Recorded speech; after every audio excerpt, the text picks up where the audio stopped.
আসসালামু আলাইকুম everyone, welcome to bake and flake. আজকের এই কেকটা হচ্ছে তাদের জন্য যারা চিন্তা করে যে শুধুমাত্র ওকেশন আসলেই কেক কাটা উচিত বা কেক খাওয়া উচিত বা ওকেশন থাকলেই কেক খাওয়া যায়। বাট বিষয়টা কিন্তু এমন না। আমি যখন একজন বেকার না ছিলাম তখন থেকে শুরু করে আজ অব্দি আমার যখন কেক খাইতে মন চাইছে আমি ইনস্ট্যান্ট কেক বানাই অথবা অর্ডার করে খেয়েছি।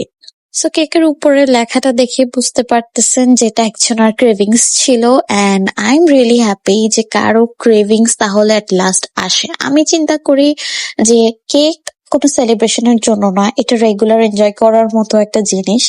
কারণ মন চাইছে আর কেক খাইছি, এরকম লোক মানে আই থিঙ্ক খুব কম আছে। I don't know Y. Cake অনেক রিজনেবল প্রাইসে পাওয়া যায়, মেবি সবার জন্য এটা অ্যাভেলেবল না, বাট আমার কাছে যে অর্ডার করবে আমি ইনশাল্লাহ ট্রাই করব সব থেকে বেশি রিজনেবল প্রাইসে তাকে দেওয়ার জন্য।